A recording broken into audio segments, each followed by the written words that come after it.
Good morning from such a good Friday. Happy Good Friday. Today is the third day of April 2026 and the fourth day of the second month of war in between Islamic Republic in Iran and Israel and United States. The war continues and affecting the financial markets more and more every day. Last day and after that U.S. attacked one of the biggest breach is that Iran, Donald Trump trade Islamic Republic that if they do not accept the peace agreement and wanted Donald Trump asking them the attack to Iranian infrastructures can continue, starting with the breach can continue further. That's why there are start many countries, including the Thailand, including Philippines, and many others, started to asking Islamic Republic of letting their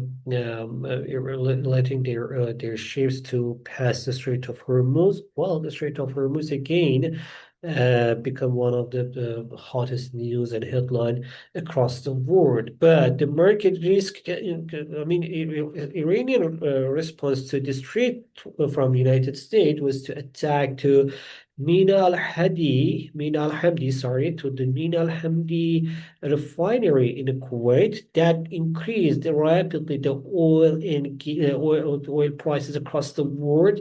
Now we have the WTI around 111, $112. That's amazing.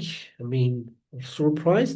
I have to mention that looking at the Donald Trump's talk again after his yesterday's speech, before that, his tweets in his truth media, all of them they are showing that what's happening there is showing us that that's what's happening there, showing us that market is somehow counting on just like a longer period for this time for this war. Even thought he says that okay now we are trying to conclude the war in next 2 3 weeks in one hand. On the other hand, uh, sounds like the risk is kind of spreading, and he wants to see this risk to spread across the world.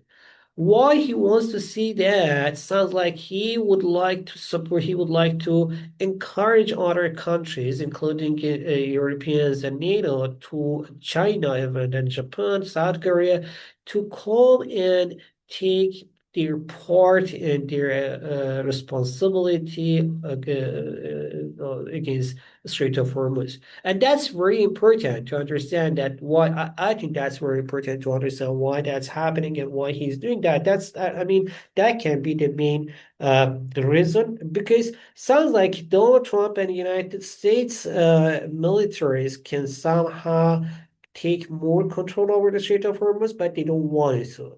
This is what he mentioned in his tweet as well, that it's not our priority to reopen the Strait of Hormuz. Anyhow, yesterday, about 40 countries, they come together in an online meeting talking about the Strait of Hormuz and how they can reopen it. But still, market risk is still increased. That affect the financial market rapidly. Many countries, they limited their flights, they limited their travels, between the countries, or in Australia, for example, if I don't mistake, it was Australia, the public transportation got free and government asking people to use the public transportation instead of private cars, especially if there's with the oil tool, it'll reduce the energy demand as they are in a shortage. I mean, the energy reservoirs there's a shortage in inventory. So generally the world is trying to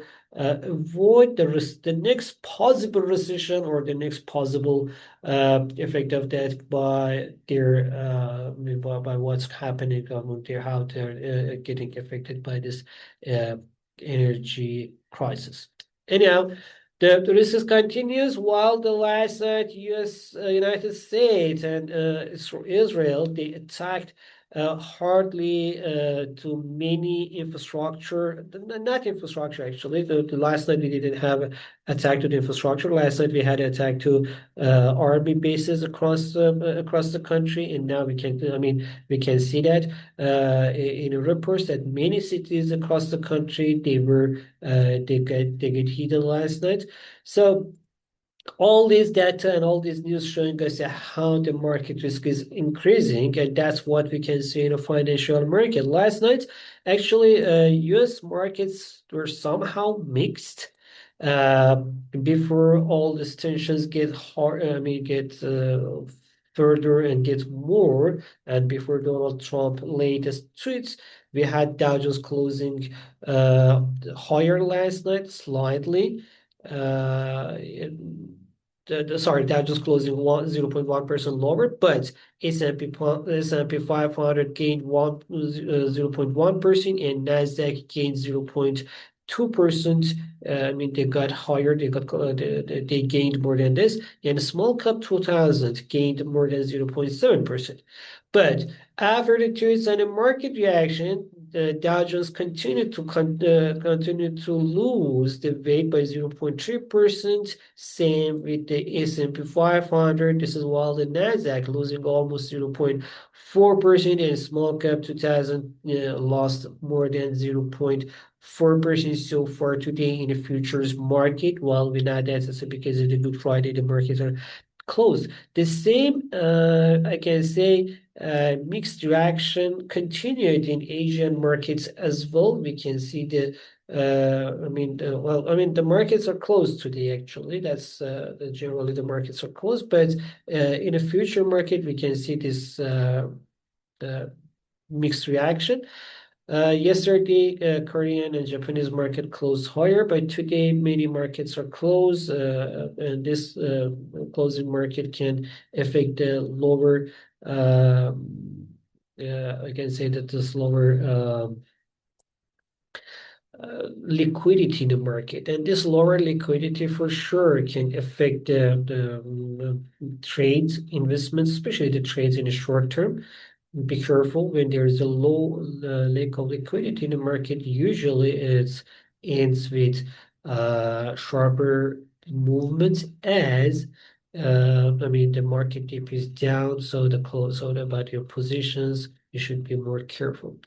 This is generally what's happening. Anyway, the Nikkei is positive with more than 1.2%, Kospi 2.7%. Generally, the market's reaction to this news and geopolitical news is a risky and high volatile reaction. And the commodity market, as mentioned, the commodity markets is got crazy. Gold slightly eased towards 4,600, almost $20. This is while earlier today we saw that around $4,825. Silver after reaching towards 70, almost $6 lower is trading now around under a little bit under $73. On the other hand, crude oil WTI increased to $111.50, almost $112. Earlier today, we saw that price around $114, and Brent oil trading at 100, almost $10, $109.37. This is what we can see in the market. So generally, the market risk is high. That's why the risk asset, including the cryptocurrencies, also they are under pressure. Bitcoin eased again under $67,000. Ethereum still trading around $2,000. This is while the same Ripple and other cryptocurrencies also generally they are under pressure, and we can see that. And this increasing the market risk increased the bond yields. We can see US 10 years bond yields again increased to 4.31%, as it was slightly as we could see that for US 10 years bond yields increased lowering to almost 4.30%, and now again it's increasing. The same trend we can see in Germany, Italy, UK, and Japan as well. Generally, what we can see here that the market risk is still high, and higher rates can increase can tell us about how risk premium is increasing in the market. This higher risk actually put the pressure on the gold price. As mentioned, the gold and silver are down, but looking at the bigger picture, I can say that the gold and silver are still in a bigger picture positive, and we don't see still the clear sign of changing the trend. Looking at the economic calendar, yesterday we had surprising numbers from U.S. labor market. However, before talking about the U.S. labor market, I have to mention that Turkish export and import data showed that generally the export slightly increased, but I have to say that that's a nominal number. The real export should be a little bit lower. Italian retail sales was flat, didn't change in February on the monthly base. Annually, it increased only 1.6%. Lower demand. Again, that's another sign of the weaker consumers' demand across the European countries. But U.S. labor market yesterday was the biggest surprise. We could see initial claims to receive the unemployment benefits were printed only 202,000, much less than 212,000 expected in previous months, generally showing that the 4-week average also eased towards 207,750. While the continuing jobless claims increased compared with the previous week, and slightly higher than expectation estimates, but what we can see, 1,841,000 is so low for the continuing claims.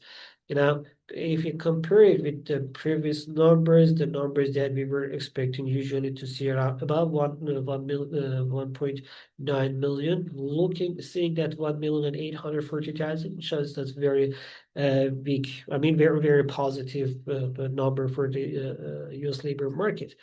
On the other hand, the job cuts also had a surprise. We had yesterday the challenger job cuts falling by 78% compared with the previous year, while on the monthly basis we had more than 60,000 cuts. But it is this normal number for the US labor market again shows that we have a very positive and a good number. Later today, we're going to have the NFP numbers. We'll talk about that. Before going there, I have to say that yesterday we had, because of today's holiday, yesterday we had US Baker Hughes oil and total rig count as well. Oil rig count increased to 411, while the total increased to 548.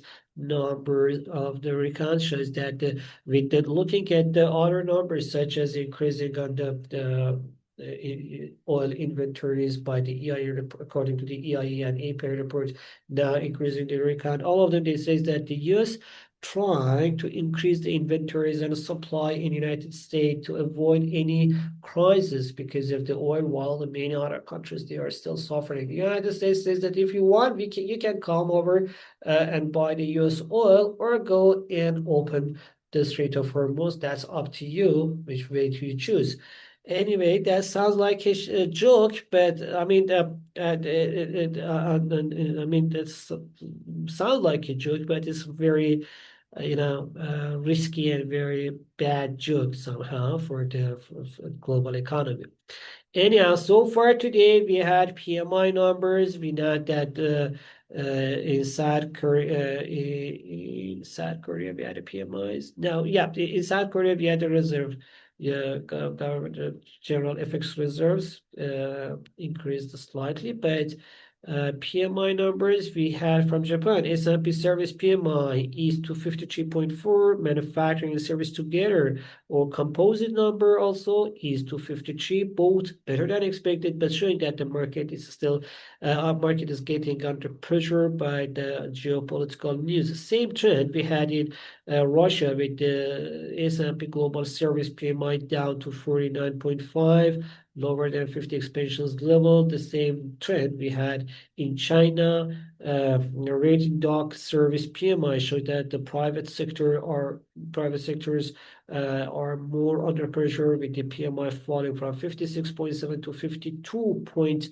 One, in Turkey, while the inflation most probably still we didn't get the inflation affected by the new oil and energy prices. We saw that the consumer price index monthly in March increased by 1.9%, lower than previous months. February's 2.9%, but on the annual scale also it increased slightly higher from is lower, sorry, from 31.5% to 30.8%, showing that the inflation in a normal trend is supposed to ease.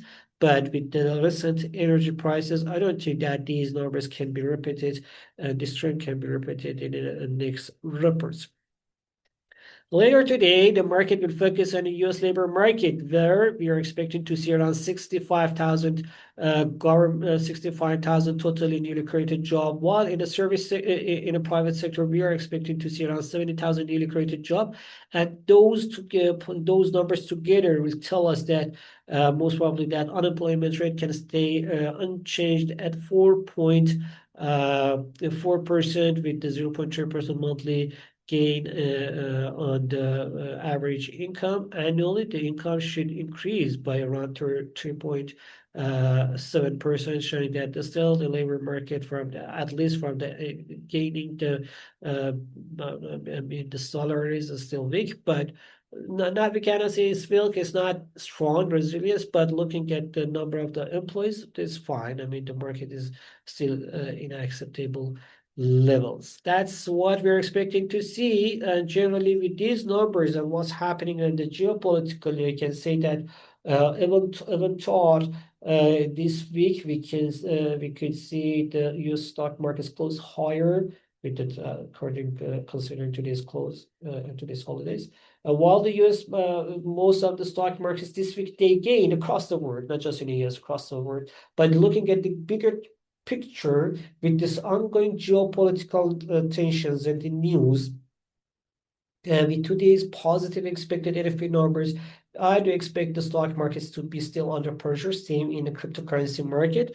This is well for the oil and energy prices, still we can be positive about that. I mean, I don't see sale for now that any reason that we can say okay the oil price can fall sharply or in the recent days for now. Anyway, that's what's happening in the market. And so with these numbers, cryptocurrency market and stock market can be still under pressure. US dollar can get more demand. Same for energy market. While on the other hand, gold and silver prices can get slightly more pressure. However, in a bigger picture, as mentioned, both of them, they are in a buy opportunity in deep levels. That's what happens and what we're expecting to see. Hope it was useful for you. Talk to you next week on Monday. Have a good day. Bye bye.